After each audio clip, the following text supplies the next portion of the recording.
South, because Maryland is just south of Pennsylvania. So they're not fighting just for desegregation. She's fighting for economic rights as well, what she called the bread and butter of life.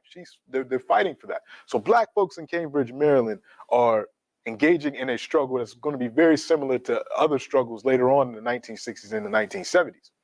However, they're coming up against white terrorism in Cambridge, Maryland. And the police and the other officials in Cambridge, Maryland don't seem to be able to protect black lives, or at least they seem to be unwilling. So Gloria Richardson, although she starts her organization as a nonviolent organization, realizes very quickly that, no, we need to defend ourselves. And Gloria Richardson begins to advocate for armed self-defense. And the folks in, make sure folks mute, and the folks in Cambridge, Maryland start fighting back against the attacks on their communities. Now, Gloria Richardson is not a Muslim. Gloria Richardson is not an extremist in any sense of the word, but she's willing to protect herself and her community against attacks by white terrorists or by police that are sympathetic to white terrorists.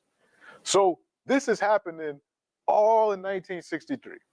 And it's not just Cambridge, Maryland. It's other places around the country where black folks are looking at this nonviolent issue and they're saying, the question of nonviolence, and saying, we should be able to defend ourselves. There's too much violence going on for us to just, sit here and take it. So you have this, yeah.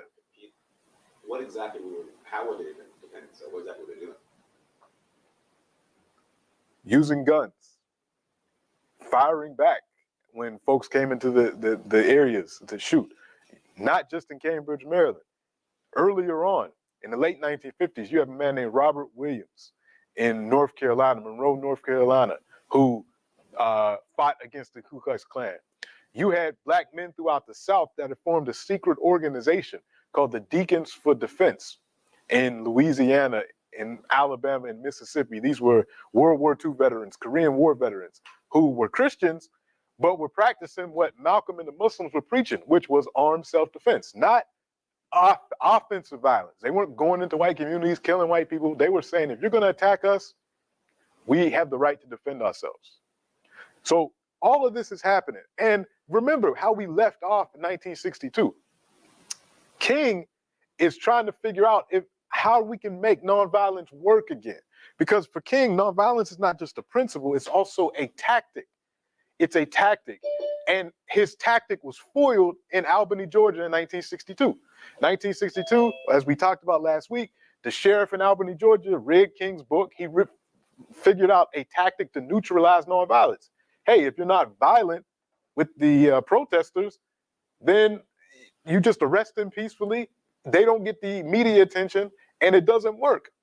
So King was failed basically in Albany, Georgia. They didn't get the desegregation gains that they wanted to get. They didn't get the media attention that they wanted to get. So King has to he needs a victory. He needs to find a city, a movement that he can go into, that he can show that nonviolence and nonviolent direct action and protest is still a way to make social change. Malcolm X is frustrated at the end of 1962 for two reasons. One, we talked about last week. The attack on the mosque in Los Angeles and the killing of Brother Ronald Stokes. When that happened, Malcolm wanted to respond. He wanted the nation to go and attack the police, and Elijah Muhammad said no. Elijah Muhammad said, we're not going to retaliate with violence, which again goes against the message that Malcolm had been preaching to the entire black community, that if you're attacked, you have the right to defend yourself using armed defense. So Malcolm is frustrated with that. He wants to get more involved in the civil rights movement. He wants to avenge attacks on black lives using the paramilitary trained Nation of Islam, but Elijah Muhammad doesn't allow it. The second reason Malcolm is frustrated by the time we get to the beginning of 1963, Malcolm is slowly coming to realize that his mentor, his father figure, his spiritual guide, the Honorable Elijah Muhammad, that has taken him from where he was in the criminal lifestyle and his animalistic behavior in prison and turned him into this minister, he's starting to realize that Elijah Muhammad has fathered several children with these young secretaries that he's had. over the years. Now, this rumor had been around since 1955, Malcolm says in his autobiography, but he never believed it because the selling point of the Nation of Islam, what the Honorable Elijah Muhammad had taught and what the Muslims had followed was strict moral purity. No fornication, no adultery, no alcoholism, none of these things, being as upright as possible. So for the leader, and people have been put out of the Nation of Islam for adultery. People have been put out for fornication. People have been put out for drunkenness or being caught gambling or all these moral vices that the nation preached against. If you were caught doing it, you would be kicked out for a year, isolated. They called it isolation, where no Muslims could talk to you. You couldn't go into any mosque, any temples, any of the Nation of Islam's owned restaurants or dry cleaners, any of that. You were completely isolated. In fact, Malcolm's brother Reginald had broken some regulations of the Nation of Islam, and Malcolm had to distance himself from his own brother. He saw his brother come into a restaurant one day, and he told him, "You're not welcome here." His own brother. So Malcolm believed this. He believed in the power of the moral message of Elijah Muhammad and how it could change people. So when he started to realize and hear these whispers that Elijah Muhammad was fathering all these children with these secretaries, these young secretaries, it kind of crushed him. Particularly when he asked Elijah Muhammad's son, Wallace, about these rumors. And Wallace said, "Yeah, it's true." So then Malcolm went to Elijah Muhammad himself in early 1963. He went to Elijah Muhammad and he said, "Teacher, father, is this true?" And Elijah Muhammad said, "Yes." And, just like other people in biblical times, and David slept with Bathsheba, and he gave all this rationale, and he said it was prophecy and all this. So, and Malcolm is just like, what am I supposed to do with this information? So Malcolm says this is going to get out because it had already started to leak out in the black community. People knew about it. People were talking about it. And this is how Malcolm had heard about it. But he goes to the other ministers, some of the ministers on the East Coast, and he brings them together. And he says, "Look, this is what's happening. This is what I heard. This is what the messenger said. We have to deal with this." Malcolm's position was, let me tell the ministers myself what's going on. That way, when it comes out, it won't be so bad. We can, he called it inoculation. You give a little bit of the disease so that once it hits you fully, you'll be able to recover, as opposed to the nation getting hit with all these rumors and all this stuff coming out, because it was going to come out in the press anyway. So Malcolm told these ministers. The problem was you had other ministers in the Nation of Islam that had already been jealous of Malcolm's rise and the notoriety that he was getting, that basically said, well, now Malcolm is spreading gossip about the Honorable Elijah Muhammad, even though he got it straight from Elijah Muhammad's mouth, what happened. So that was causing this break. So Malcolm could sense that there was this jealousy in the nation from other people, and there's all this stuff going on. So you could combine his frustration with not being involved in the civil rights movement as much as he wanted to be, his frustration over looking like a hypocrite in terms of armed self-defense because the nation wouldn't allow him to avenge Brother Ronald Stokes and other attacks on black folks. And now this bombshell about Elijah Muhammad fathering these children out of wedlock. So you have all this going on in 1963. Malcolm is dealing with all this. King needs a victory. So since 1963 is starting off in that regard. Oh wait, it decided to play. Let me see if I can get this to play.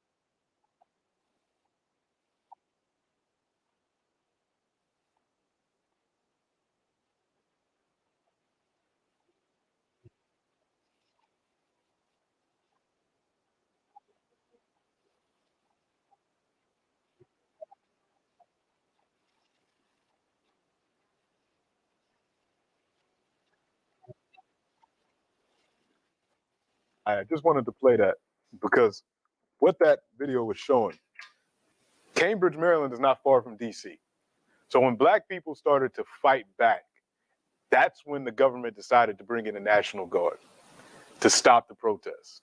Not when black people were being attacked and black folks' houses were being bombed and all these things. It's only when black people decided to fight back that the National Guard gets sent in. And then the National Guard became, like as the video pointed out, you had black snipers that were shooting at the National Guard. And Kennedy said, oh, you protesters have lost sight of the nonviolence and all this stuff. It's only when black people started to fight back that the National Guard is sent in. And Gloria Richardson was key to all of this. She's the organizer. She's one of the main figures organizing the people in Cambridge, Maryland. So when this has happened in 1963, around the country, black folks are starting to come up with this idea. They're starting to say, you know what? Maybe we should we should march on Washington. We'll get back to that in a minute. This becomes an idea. Also in 1963, a book comes out written by Kenneth Clark. Kenneth Clark is probably most famous for him and his wife coming up with the doll test. I think I may have talked about this in the class before. I'm not sure. If I did, I'm just going to repeat it. When they were trying to prove Brown versus Board of Education, the fact that black children going to all black schools and white children going to all white schools was detrimental to black children, that racial segregation was itself detrimental to black children, they used the doll test as a piece of the evidence to show. And Kenneth Clark was a psychologist. His wife was a psychologist. What they would do, they took black children and they put two dolls in front of them that were basically identical with the exception of their skin color. One doll was black, one doll was white. Kenneth Clark would tell the children, okay, tell me which doll is the smart doll. Which doll is the truthful doll? Which doll is the clean doll? Which doll is this, that, all these positive attributes. And the children, by and large, would point to the white doll. These are black children. They would point to the white doll.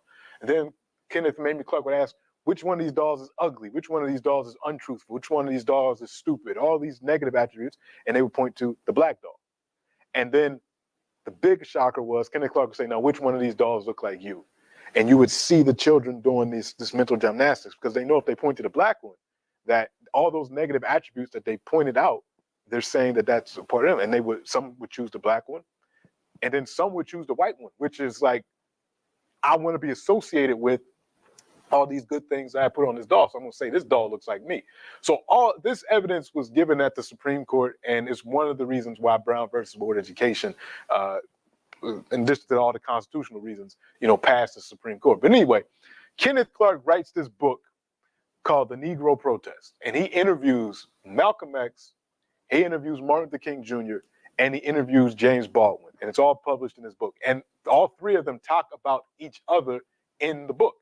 It's a very good book that you can find. It's online, you can find it, and you can read it. But when Kenneth Clark talked to Malcolm, Malcolm put out his ideology in 1963. This is what Malcolm said in 63. Complete separation. Not only physical separation, but moral separation. This is why the Honorable Elijah Muhammad teaches the black people in this country that we must stop drinking, we must stop smoking, we must stop committing fornication and adultery, we must stop gambling and cheating and using profanity, we must stop showing disrespect for our women, we must reform ourselves as parents so that we can set the proper example for our children. Once we reform ourselves of these immoral habits, that makes us more godly, more godlike, more righteous. This means we are qualified then to be on God's side. And it puts us on God on our side. God becomes our champion then and makes it possible for us to accomplish our aims. And then Clark asked Malcolm, he said, this movement then is not particularly sympathetic with the integrationist goals of the NAACP, CORE, Martin Luther King, and the student nonviolent movement. And Malcolm said, Mr. Muhammad teaches us that integration is only a trick on the part of the white man to lull Negroes to sleep, to lull them into thinking that the white man is changing and actually trying to keep us here. But America itself, because of the seeds that it has sown in the past against the black man, is getting ready to reap the whirlwind today, reap the harvest. Just as Egypt had to pay for its crime that it committed for enslaving the Hebrews, the Honorable Elijah Muhammad teaches us that America has to pay today for the crime that it is committed in enslaving the so-called Negroes. So Malcolm's putting his ideology out there, but really it's not completely his ideology. Everything that he says up until the end of 1963 always starts with the Honorable Elijah Muhammad teaches us, because Malcolm didn't see himself as necessarily the leader. He saw himself as a representative of Elijah Muhammad. So His philosophy, complete separation, white folks over here, black folks over here. Let's get ourselves morally straight, which again goes to why he was so hurt when he found out about the misdeeds of Elijah Muhammad. So this is what Malcolm is preaching. Same book. Kenneth Clark asked Martin Luther King about Malcolm X. Clark said, yes, I've admired your ability to feel this, and I must say to you also that as I read your expounding of the philosophy of love, I found myself often feeling personally quite inadequate.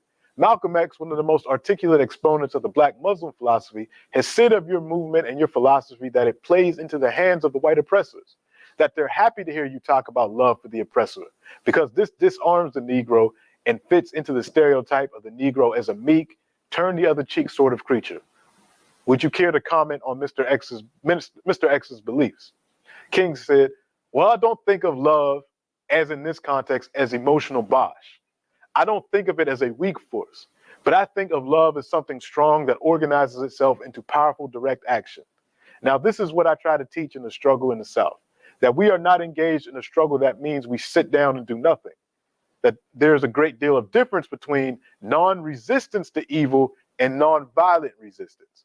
Non-resistance leaves you in a state of stagnant passivity and deadly complacency, where non-violent resistance means that you do resist, in a very strong and determined manner. And I think some of the criticism of nonviolence, or some of the critics, fail to realize that what we are talking about is something very strong, and they confuse non-resistance with nonviolent resistance. And that was a nice way of explaining his differences with Malcolm. Malcolm would often call King and Uncle Tom, and other leaders like that. He would call them Uncle Toms in these names. One thing about King, King never publicly talked about another black leader. King never did that. Malcolm did that quite often, particularly before end of 1963. King never did.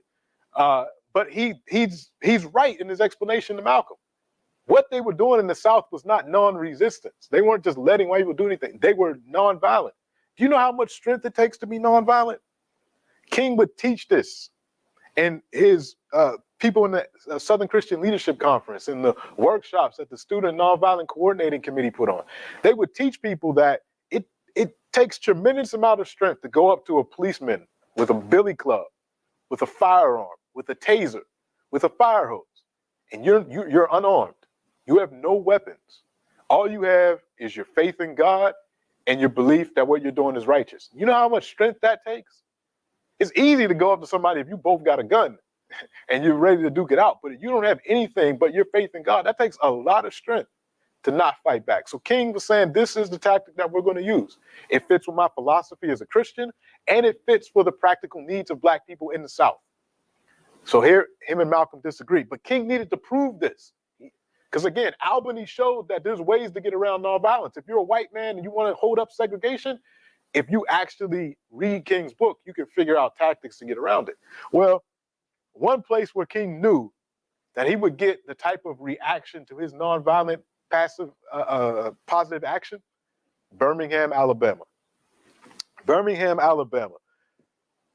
1963, Birmingham, Alabama was basically run by a white man who was a sheriff at one time. He was a different type of city executive at another time, named Eugene Bull Connor. Now, unlike Laurie Pritchard in Albany, Georgia, who had read King's book and he was a white man, he was ready to maintain segregation, but he just arrested the people peacefully, put them in jail, let them march, and then they eventually had to leave Albany. Bull Connor was a stone cold racist who wanted to punish black people. So when the Birmingham campaign started, this campaign was designed to desegregate the downtown area of Birmingham, where black people would go to shop, they couldn't try on clothes. So if you were a black person, if you even got waited on in the store, they wouldn't let you try on the clothes. You either had to buy it and you couldn't even return it. So if it didn't fit, hey, you're out of it. You know, you couldn't sit at the lunch counters. You were, treated badly in all these public areas in Birmingham. So the task was, let's desegregate the area. First, you have the Southern Christian Leadership Conference trained folks, the adults. They go into Birmingham, they're marching. Eugene Bull Connor attacks them, police dogs, fire hoses, arrests all of them, including Dr. King. The next step, they start using the children. They use children, high school children, middle school children that go and then they march. And Bull Connor doesn't hold back on the children either. Police beat children. They stick to dogs, fire hoses, all of these things. So it's making international news. This is the footage from Birmingham is what people generally think about when they think about the civil rights movement. It's the Birmingham footage. It's the fire hoses. It's the dogs. It's the billy clubs. It's all of that put on these people. So King is in jail in Birmingham, and because of all this attention and the brutality that's being unleashed by Bull Connor, a bunch of clergymen, most of them white, write this op-ed, and they write this letter to Dr. King basically saying, you're asking for too much too fast, you're putting children in harm's way, you're getting people attacked, you're a troublemaker, nobody asked you to come to Birmingham. In Birmingham, we have good relations between blacks and whites. Why are you doing this, all of this? You're asking for too much too fast. You should just be happy with Brown versus Board of Education. You should be happy with some of these other things. So King in jail reads this, and he's compelled to respond. And King responds with one of the greatest philosophical texts and theological texts that you can find. It's called The Letter from Birmingham Jail. A lot of college students read it if they're in theology, if they're in philosophy classes. And he writes this piece in the margins of newspapers on toilet paper rolls. He writes this, and he gets this letter out. And the letter is addressed to fellow clergy. And he addresses their arguments point by point. First, he said, why am I in Birmingham? Because there's injustice in Birmingham. And one of King's most famous quotes, injustice anywhere is a threat to justice everywhere. So this is why I'm in Birmingham. I'm not restricted to Atlanta. I'm not restricted to Montgomery. I can go anywhere that there's injustice. So I will be there. King goes on to talk about the steps and necessity of nonviolent direct action.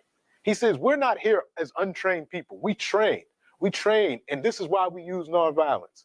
And this is why we will continue to use nonviolence in the South. It's his great letter defending his position. He brings in Christian theologians like St. Paul. He brings in St. Augustine in his writing and talks about how it's a necessity to resist unjust laws. If a law is unjust, you have a Christian duty to resist that law. Now, you don't resist it violently, but you use all nonviolent options possible. The boycott, the sit-in, the march, lawsuits, anything that you can use. If it's an unjust law, you have the Christian duty to resist that law. Then he went on to address the clergy who were saying, you're asking for too much too fast. It should be, they were saying, let things happen gradually. You can't ask white people to just automatically just want to shop with black people, or you're asking too much of white people. Let slowly. King said, no, we don't have time to wait. We can't wait. King says, we've waited for more than 340 years for our constitutional and God-given rights. Then he connects it to what's going on in the rest of the world. He says, the nations of Asia and Africa are moving with jet-like speed toward gaining political independence. But we still creep at a horse and buggy pace toward gaining a cup of coffee at a lunch counter. So he's saying, we can't wait. Look at what's going on with the rest of the world. We can't wait. So when you get a chance to read a letter from Birmingham jail, it's worth your time. So he writes this. The rest of the black folks in Birmingham, and the Birmingham campaign is happening around Easter. And the activists in Birmingham are doing these sit-ins and these protests in the shopping districts in Birmingham, because this is where black people spend a lot of money around Easter time. Because, you know, black communities, church time, people want to look fresh. Everybody want to get a brand new suit. So when they told the people this is when we're going to boycott, it caused a lot of the white shops to lose economically. Eventually, however, because the white shops were losing so much economically, because of all the negative attention Birmingham was getting in the international press, because the Soviet Union was showing these images all over the world, like, look at what's happening to black people in the United States. When this was occurring, the city government gets together with the leaders. King is eventually, bailed out of jail, and the other leaders, they get together, and an agreement is made. An agreement is made. Now, it's not like most political compromises. It gave some to the black folks, some concessions about desegregation and being able to use the dressing rooms and those types of things. But it didn't give them everything. And it said, some black people will be hired at certain places. So there were some economic concessions, but it wasn't a complete victory for the blacks. It wasn't a complete victory for the whites. A day after this agreement is made, two things happen. Two bombings happen. Birmingham was also called Bombingham because the white terrorists in Birmingham were really good at using bombs. Birmingham was one of the center places of the new industrialization of the South. So there was a steel industry. There was a lot of, construction industry.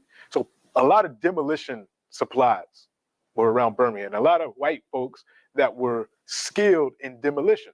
So the Klan, the White Citizens Council, all these white terrorist organizations, they use bombs a lot in Birmingham.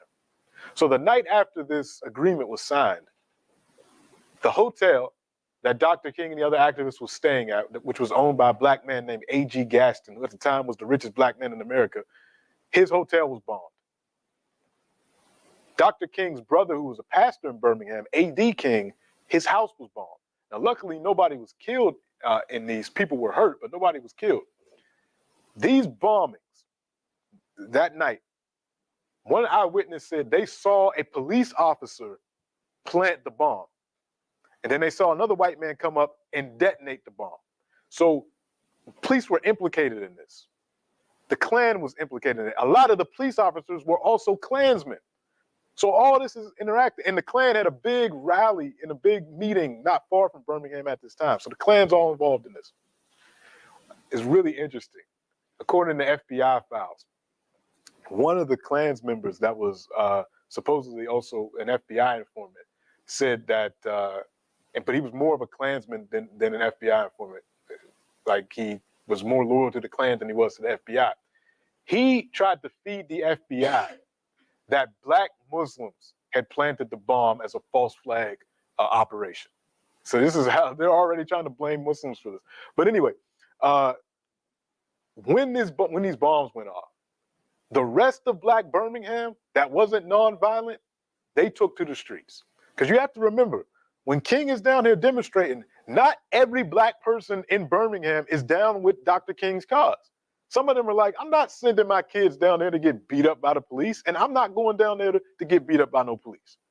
So you had a lot of these black men now, again, were World War II veterans, Korean War veterans, and just street folks. So when those bombs went off, black people started to fight back in the streets. They started to attack white people.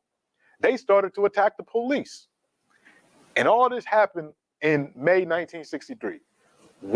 Now, let's go back. Easter 1963, April 1963, all of this is happening. And it's on the news. Black people are being attacked by dogs. The fire hoses are being put on people. People are getting tased. People are getting hit with billy clubs. Nothing from the White House. No response from the federal government. May 1963, when black people start stabbing police officers and shooting folks and throwing Molotov cocktails, now all of a sudden, the Kennedy administration sends federal troops to Alabama. Just like Maryland. It's not until black people start fighting back, starting to say, we're not taking this anymore, that federal troops start to come into the picture. In fact, we have declassified conversations the night that this happened between JFK, and I'll put a link to this on our course website, between JFK and his brother, Robert Kennedy, who was the Attorney General at the time, and they're talking about Birmingham. And Kennedy is like, the blacks, now they've turned to violence. We need to figure out something to do. We got to get Alabama under control. We need to either create some legislation. We got to do something because now the blacks are going to move toward violence. So Kennedy is concerned only when black people start attacking. And the idea of creating a civil rights bill, doing some legislation, starts to come into Kennedy's mind. We'll get back to that. All right, so this happens in Birmingham. What we saw happen in Cambridge, Maryland is happening. So black people around the country are saying, we need to go to Washington. We need to go demand change right at the Capitol. To preempt this, Kennedy invites the top civil rights leaders to all come to Washington because he's hearing these things. The black community is uproared about to come to Washington, and it's not going to be a peaceful march. Black people about to occupy Washington. So Kennedy invites King, A. Philip Randolph, Roy Wilkins from the NAACP, John Lewis from SNCC, a couple other people. They're called the Big Six, these top six civil rights organizations. The Southern Christian Leadership Conference, the Student Nonviolent Coordinating Committee, the NAACP, the Urban League, and A. Philip Randolph's Brotherhood of Sleeping Car Porters, and there's one more. I think I said SNCC. So they're all there. And they meet with Kennedy, and Kennedy says, I'm going to hook you up with these white philanthropists. They're going to give you money for your organizations, and this is what we're going to do. We're going to help steer this civil rights thing. Malcolm's going to talk about that in a minute. Yeah. Was Malcolm even invited to that? No, of course not. Of course not. No, no, he's not. No. This is when the March on Washington occurs. These Big Six decide to pick up an old idea, an idea that A. Philip Randolph had this idea for a March on Washington in the 40s. And he had threatened to march on Washington unless the military was desegregated. But they called it off because the president actually issued an executive order desegregating the military. This March on Washington, August 28th, 1963. Everybody knows this march. It's the I Have a Dream March. Malcolm X was at this march. A lot of people don't know that. Malcolm was there. He writes about it in his autobiography. We're going to hear what Malcolm has to say about this march. But it's at this march that King gives his most famous speech, the one that has attached to Dr. King, the I Have a Dream speech. But that shouldn't really be the name of the speech, because the I Have a Dream part is not the entire speech. It's only the last third of it. Most of the speech, he's lambasting America for not giving Black people their rights. I just want to play the first part of King's speech for you so that you can hear what he said at the beginning.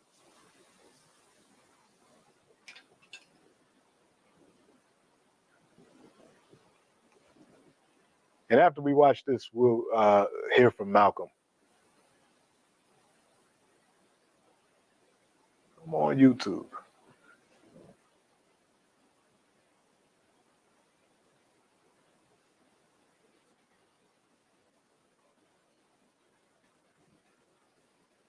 Let's see, let me go out of it and come back.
So I just wanted to play that part of it when he talks about America giving black folks a promissory check that's come back insufficient funds, because that's the part of the speech that nobody plays. They just jump all the way to the "I have a dream" part, which he wasn't even going to do until Mahalia Jackson said, pushed him to, King, tell the people about the dream, add that to your speech. He wasn't even going to talk about it. That was his speech. It's like, we're here for a particular reason. You've made us promises that you have not kept.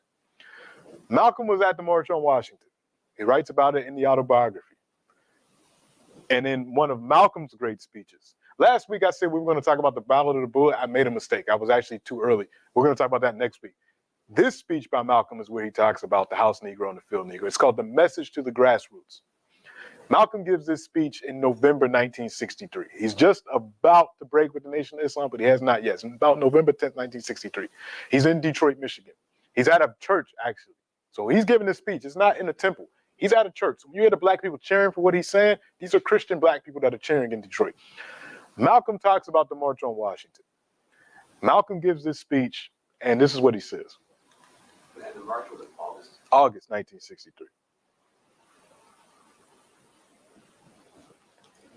I think I got the tactic for this. So I go forward, and then I go back. At least that's what worked last time. We'll see. Let me be patient.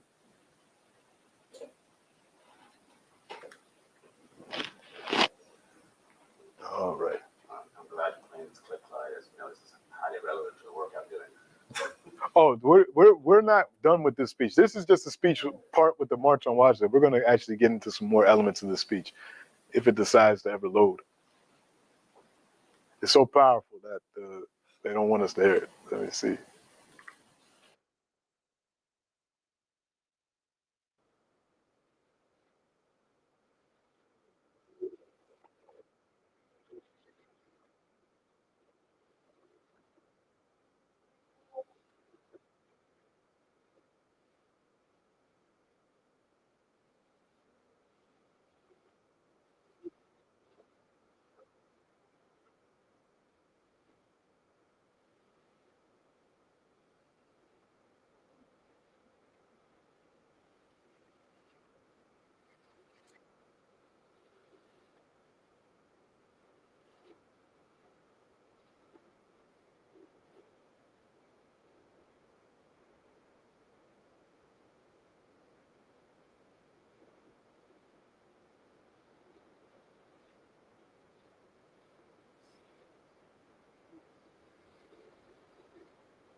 Like,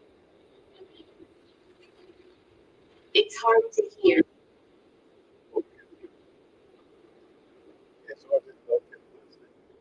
Let me see if I can pause this. Is there a way that we...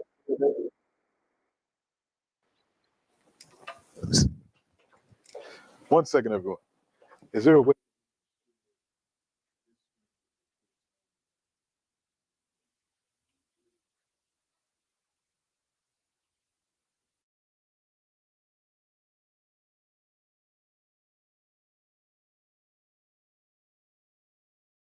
So essentially, we'll go straight to Q&A because I know it was hard to hear. Sorry about that.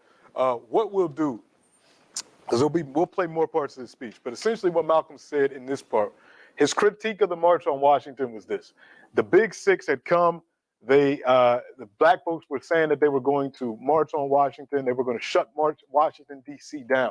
Black people were going to sit at the airport so no planes could land in D.C. They were really going to take D.C. over. But then Kennedy called in the Big Six. He said, look, you need to get in charge of this march. You need to get ahead of this march. You need to be at the head of it. And if you're not at the head of it, I'll put you at the head of it. And we'll give you funding and we'll do all these things. So by the time the March on Washington happened, it was more like a picnic. It wasn't a protest march in a sense. You know, they told the black people when they could come to D.C. They had the arm, they had the security. They told them when they could come, when they could leave, when they should leave D.C. It was well ordered. It was well organized, orderly. People listened to speeches and then they went home. And Malcolm was there. He said it was a farce. He said it was so well controlled that they wouldn't even let James Baldwin speak. Malcolm talked about this. He said they wouldn't even let James Baldwin speak because they weren't sure what James Baldwin was going to get up there and say. So they wouldn't even let James Baldwin speak at the march. A couple of years, last time we did this course, someone asked me the folks that you see in the hats, white hats in March on Washington, that was actually security. Those were black men that were firefighters and policemen that operated as security for the March on Washington. Those folks you see with the white hats on the video. But that was Malcolm's critique of the whole thing. He called it the farce on Washington. He said, you're marching between Lincoln and Washington, the Lincoln Monument and the Washington Monument, two dead white men that did nothing for you. And you're singing and you're chanting, and then you go home. He said they controlled it so much that they told you what, you couldn't even bring signs. They brought the signs to give you, to hold up. So he said, this is what that was. And you can see in the speech that he's referring to King and the other leaders as Uncle Toms and all these things. And this is why Malcolm's still in the nation. So again, as I point out, this is when they're the furthest apart, 1963, the furthest apart ideologically. We'll stop there for a second. I'll open it up for Q&A, and we'll get back into it. So yes, we got a few hands. Are there any questions in the chat? Audio is poor yet. Audio. Yes, we're working on audio. And I will share the videos because I know it was hard to. Okay, that's so that I don't think there's any questions in the chat. Thank you for that. Let me go to Mr. Francis and then Mr. Thomas. Good morning, everyone, and as always, a very good presentation, Dr. Ledbetter. I wanted to find out how honorable was Elijah Muhammad. But his very own behavior was diametrically opposite that of his teaching. And this is a common denominator amongst many religious leaders. I know a bishop in Toronto who just came out of jail for sexual impropriety amongst two sisters in his church. And guess what? He's back on the pulpit preaching again. Yeah. It's a constant in a lot of these organizations, and like you said, particularly religious. I give Elijah Muhammad a lot of credit because he did create an organization that did pull up Malcolm and others from the degradation that they were in. But he's a man. And in fact, Malcolm writes in the autobiography, he says, I believed in Elijah Muhammad more than Elijah Muhammad believed in himself. And that's kind of what a lot of us do with religious figures and with people. We put them up on these pedestals and we build our whole existence around them. So when they fall, when they do something, it's like in our minds, we can't accept that this person would do that. So we start making all types of excuses that we wouldn't make for anybody else. We start making for them. So we have that going on. But Elijah Muhammad, for all his faults, did create an organization or helped sustain an organization that produced the Malcolm X. And we can never forget that. And it was a very powerful organization to clean people up, get people jobs, economic opportunities. They had farms, they had businesses. So it is good and bad to it. But yeah, that is something that we do see carried on. I mean, we don't have to get too much into it. I won't get too much into it, but King was doing the same thing. And he didn't get nobody, King didn't get anybody pregnant, but Dr. King was definitely stepping out on his wife. And that is well known. And that's a part of his legacy as well. It doesn't define his legacy, but it is a part of it. But wasn't that a strategy of the FBI to try and induce Dr. King to step out on his wife? No, the FBI, he was stepping out on his wife, and the FBI had it on tape. And the FBI told King that we're going to release this.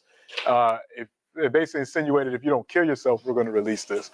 But I don't think the FBI, I don't think it was a honeypot trap. I don't think the FBI paid the woman or anything like that to set him up.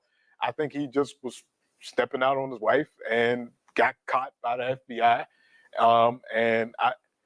In fact, when not long after King won the Nobel Prize, a box was sent to his house that his wife actually intercepted because he wasn't home, and it particularly had these tapes of Dr. King, cheating on his wife, and with the note attached, basically saying, you should do the right thing and kill yourself, or we're going to release these tapes. And his wife got it. So how Coretta Scott King reacted to that, we don't know. I mean, she didn't divorce Martin Luther King, but that being said, like, these people are human. They're not gods. They're not this, and they make these types of mistakes. I think the big thing and had that have come out at the time, it probably would have derailed the movement in a lot of ways, in a lot of people's eyes. Yeah, it's a real thing. It's a real phenomenon. Mr. Thomas, and then Robert. Morning, all. Again, the more I listen to his lectures, the more I wonder, who is an American Negro? Those that were brought here were slaves, and those who were born here will never be accepted for their slavery. And if you listen to the national anthem, it talks about the strong and the brave. We will never get a chance to be acknowledged as strong or brave in this system. So who really is the American Negro?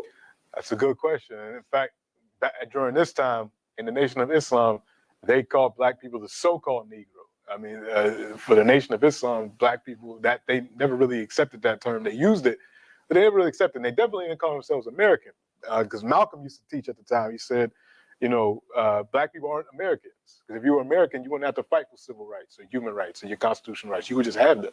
He said, if we're all sitting at a table and food is being served and everybody else is eating but you're not a diner. Yeah, you're at the table, but you're not a diner.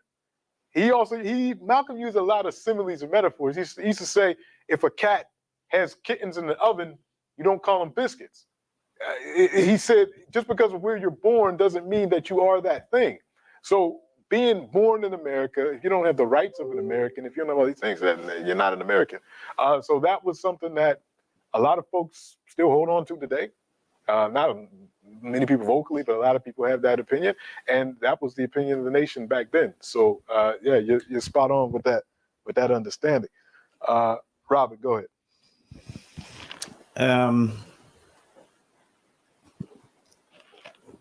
So that example of the what happened to the March on Washington, I actually didn't know that the history that there is basically a community initiative to go do a more radical march, and that's why we see this a lot, that where they're like, oh well, we don't want the radical thing to happen, so they created more like a co-op version of it, right?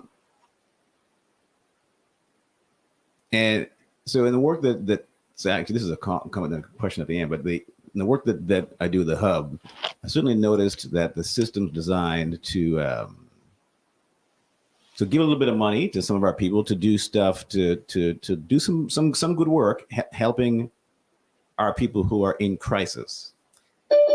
But no money goes to the organizations that are trying to change the system fundamentally that puts them in crisis in the first place, right? And actually, I got no problem with the folks who are just like helping people in crisis. There's a lot of people in crisis that needs to happen, but when they also get in the way of organizations that are trying to fundamentally change, that's a problem. So, and so my question to you is, just from looking at history, and then, like, this is the civil rights. Let's stick on the Civil Rights Act, for example. Would that have happened if Black people weren't burning shit down? It doesn't sound like it, because the actual, again, and I'm going to share all the videos and things. I'm going to share on our course website so you can see this. But I just recently listened to it not long ago, because I didn't even know it was out. I saw the text version of it, but there's actual declassified recordings. So the U.S. has tons of material from presidents, audio recordings that have been declassified, and it's not on some conspiracy theory website. I'm not going to get you in trouble.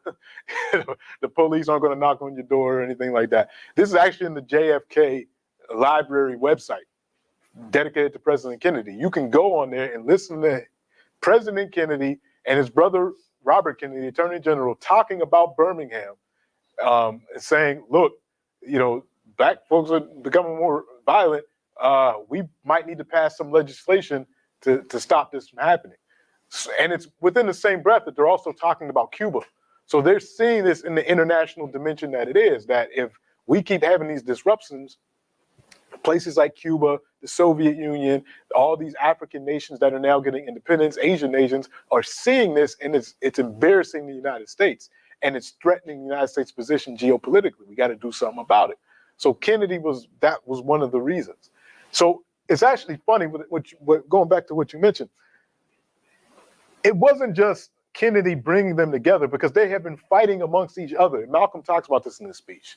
The NAACP was mad at King and them because they would have these demonstrations, and then there'd be the NAACP that had to use their resources to get them out of jail or to use their legal funds.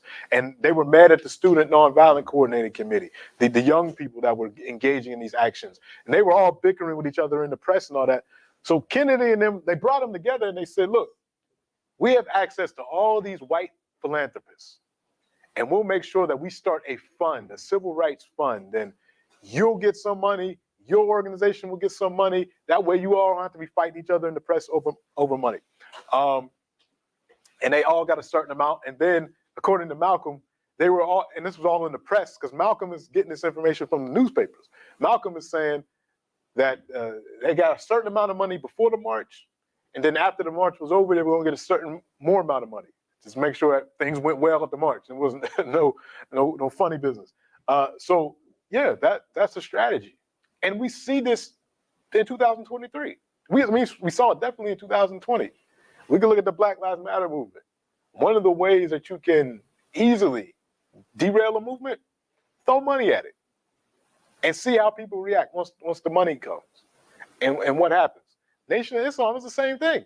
I mean, they weren't getting money from the federal government, but once the money started getting into the millions, and people it wasn't just about preaching separation and all this. You had an institution with millions of dollars flowing through it. And Elijah Muhammad at this time is one of the richest Black men in America. He has a house, a mansion in Chicago, basically a mansion in Phoenix, Arizona, where he's living because of his chronic bronchitis. His family members are getting rich. His older son. So they're the ones that are looking at Malcolm. And one thing about both of these men, about Malcolm and Martin Luther King Jr. Now, Martin Luther King is in this big six, but when I talk about them getting money, I don't want you to think in your mind that King is somehow getting paid by the government or anything like that. King is taking this money for the Southern Christian Leadership Conference to do the things that they need to do. So King is not as Malcolm is trying to present him as a tool, he's not any type of tool of the government. He's saying, well, if these white philanthropists will give us money to support the work, then we'll do it. This is King in 1963. This is going to change in a few years. But King is not taking any of this money for himself. King never took money from the movement to enrich himself. He had his salary as a pastor when he was pastor of Dexter Avenue Baptist Church in Montgomery. And then when he was co-pastor, he eventually moves to become co-pastor of Ebenezer in Atlanta with his father's church. And he has his salary as a pastor. He has a modest-sized house, a regular car. His family is living a regular lifestyle. He's not getting rich off the movement. Same thing with Malcolm. Malcolm is even in worse strength because everything he owns basically is owned by the Nation of Islam. His house is owned by the Nation of Islam. The car that he drives is owned by the Nation of Islam. He would get money, to do things, to travel and all this, all from the nation. He never took a dime. He writes in the autobiography, the only major fight that he had with his wife was about the fact that he had no money saved up for life insurance. And at this time, he has 4 children. He has no money. Everything is tied into the Nation of Islam. So for Malcolm to have that much faith in the institution, which essentially is that much faith in Elijah Muhammad, for him to break with the Nation of Islam, it's not just, we normally think somebody's leaving an organization, and it's his entire life. And it would be deadly repercussions for that. We're going to get into it. So we're going to go past this for a minute. All right. A month after the March on Washington, actually not even an entire month, a few weeks after the March on Washington, we get one of the most deadly examples of white terrorism in the history of the United States. Again, Birmingham/Birmingham, Alabama. September 15th, 1963, 4 little girls are going to church for Sunday school, and a white terrorist blows up the church, kills these 4 little girls who were just going to church for Sunday school. One of these girls was a friend of future activist Angela Davis. Her family's from Birmingham. This connects to so many other stories. Angela Davis could have easily been accompanying her friend to church that Sunday. So 4 little girls were killed in this church a few weeks after this great march. Malcolm is incensed.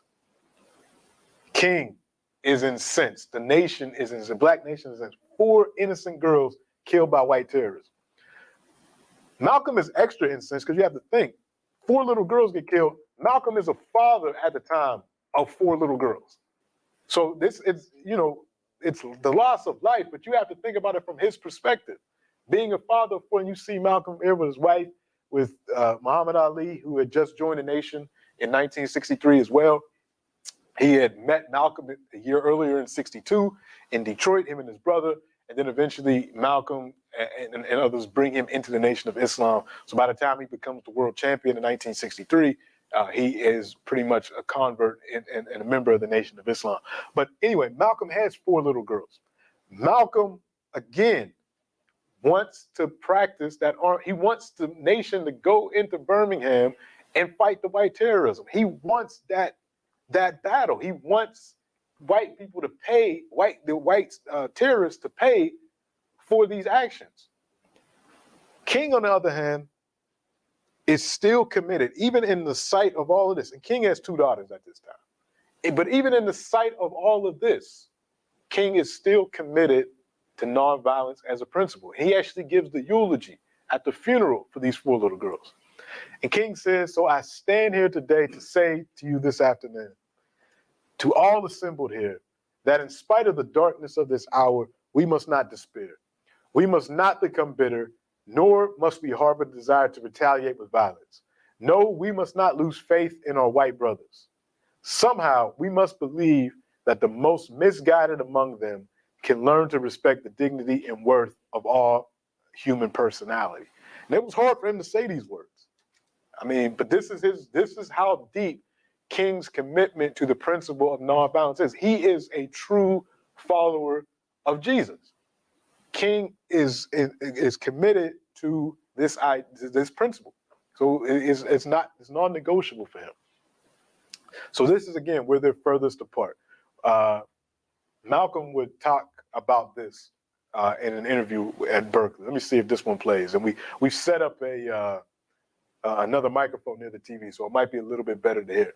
But again, all these videos, I will post on our course website.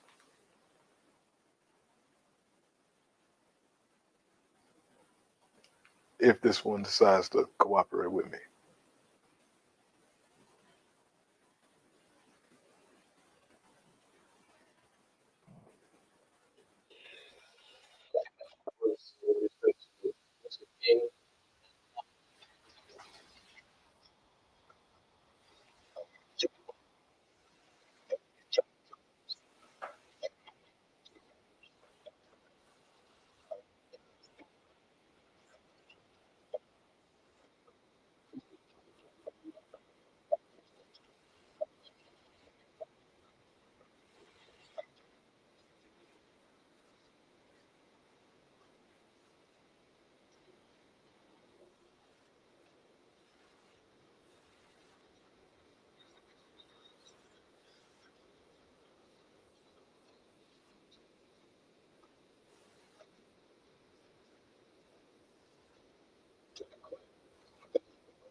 So it's,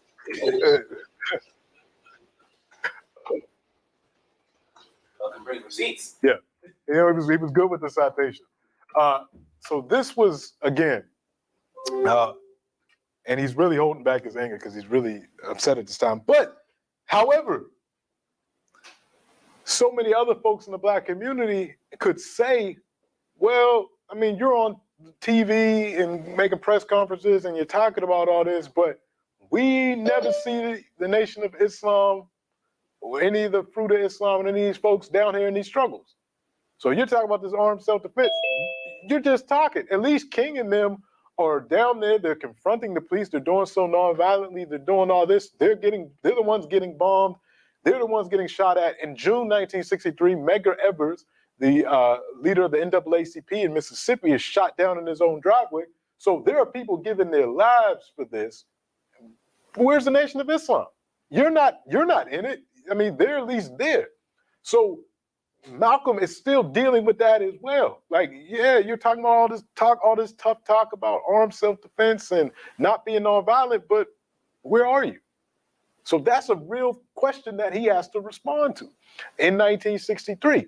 So that part of that speech that I was playing earlier, where he talked about the March on Washington, again, that's part of the larger speech called The Message to the Grassroots, where he's trying to answer some of this. And this is in November 1963. In his mind, Malcolm knows that the break with the Nation of Islam is probably going to come. He's starting to see things behind the scenes, the talk, the murmur among some of the other leading ministers and other things that are happening. He wants to get involved in these struggles, and he's being, handcuffed by the nation. So he brings up this question of, in this speech, he breaks down a number of things. He breaks down the difference between the Black Revolution and the Negro Revolution. He talks about the difference between the House Negro and the Field Negro. And then, of course, he gives his views on the March on Washington, which we talked about. But these are the 2 points that I want to bring up that he talks about in this speech. The first 2. Let me see if my tactic works. Let me go back.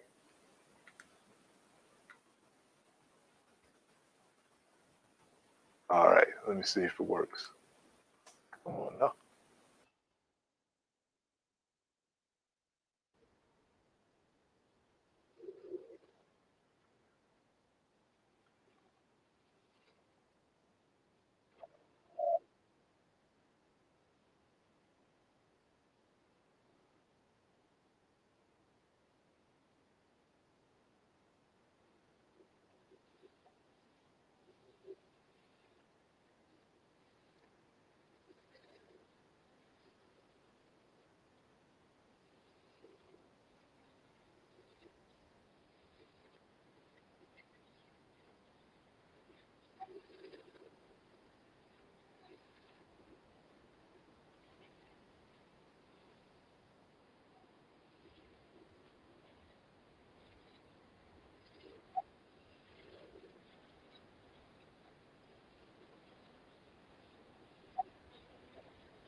Dr. King is going to have a very similar critique, different conclusion, but a similar critique in a few years about violence in different places. So he's talking about the difference in the Black Revolution and the Negro Revolution. This is when he gets into the House Negro and Field Negro conversation, another one of Malcolm's great analogies that he presents. And one of the things that Malcolm was very well known for bringing up into the discourse. Let me see if I can get it.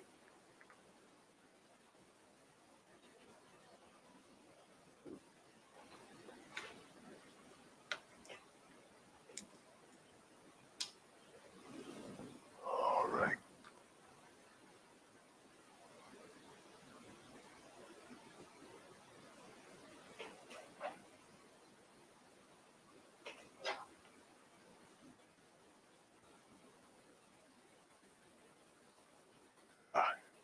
Come on now. Technology today.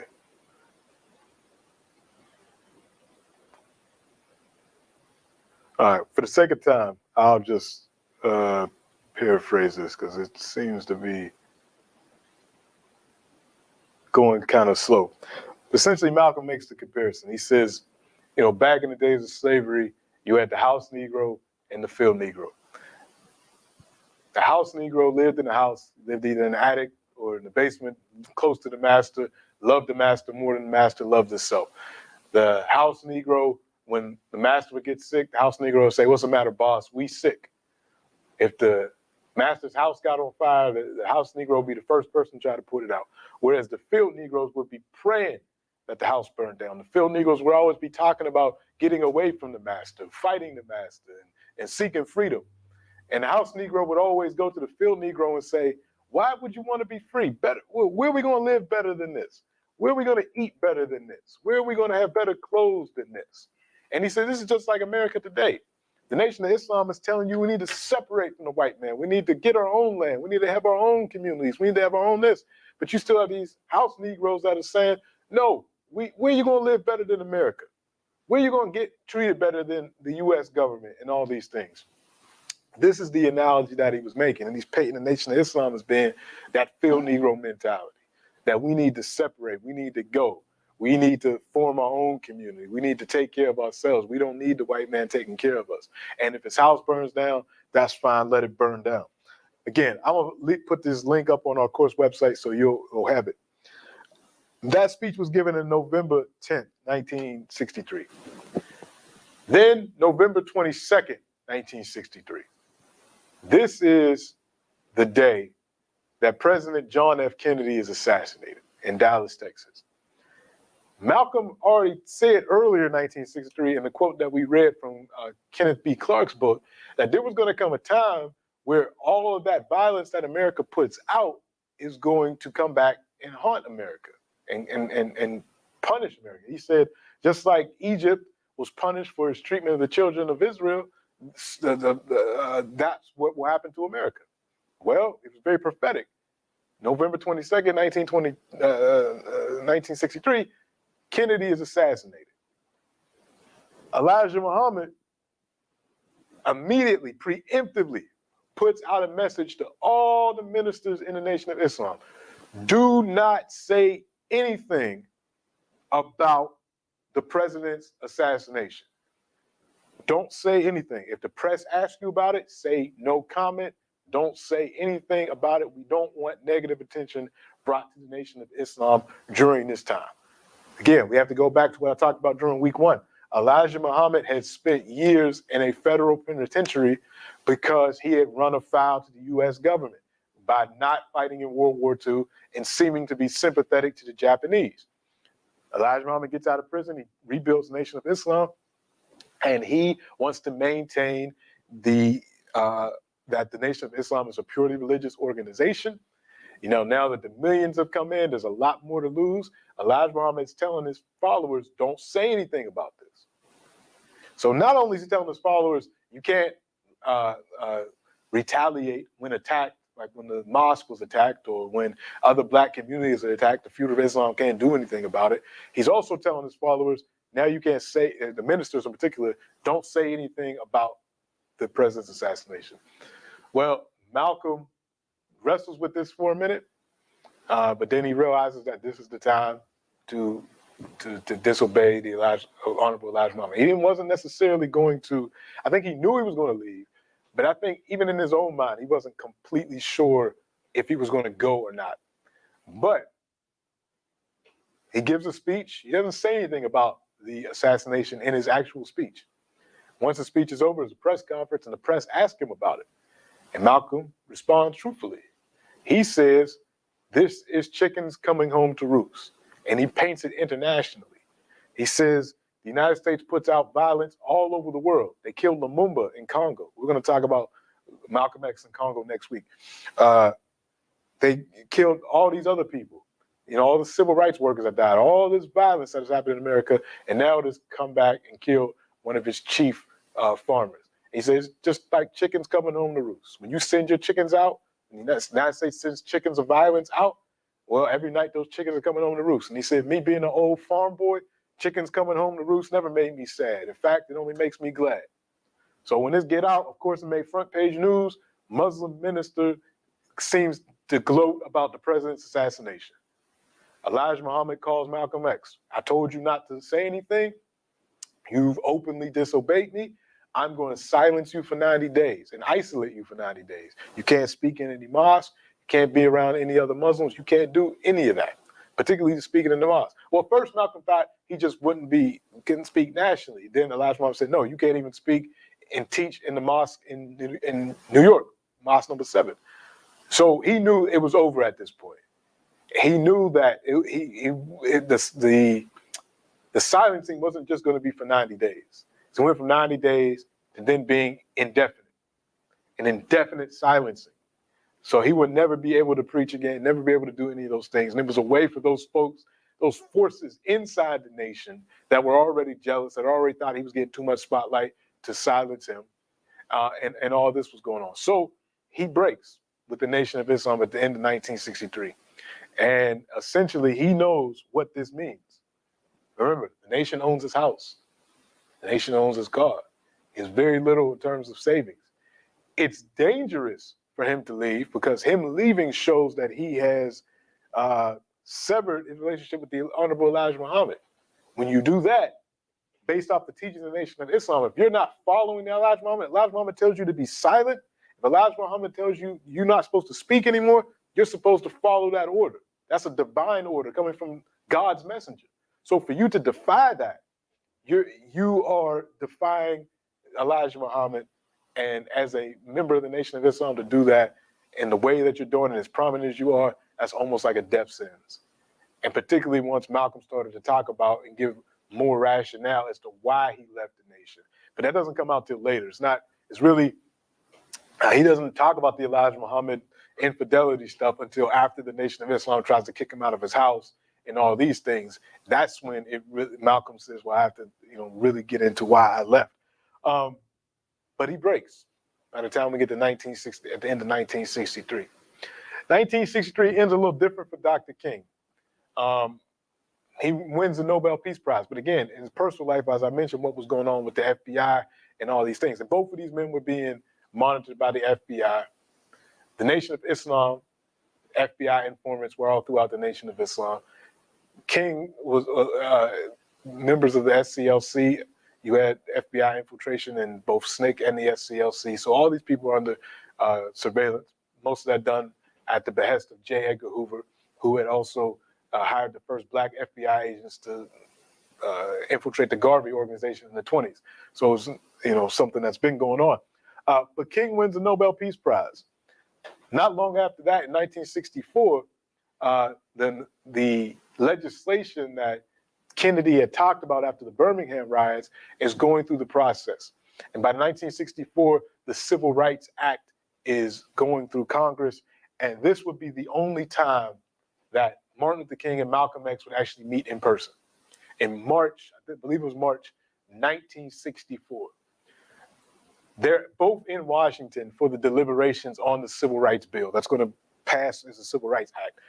And briefly after observing the deliberations, they meet in a lobby in D.C., and that's where this famous photo was taken. They spend a few minutes, talking to each other. We don't know the content of that conversation. Neither one of them, said anything.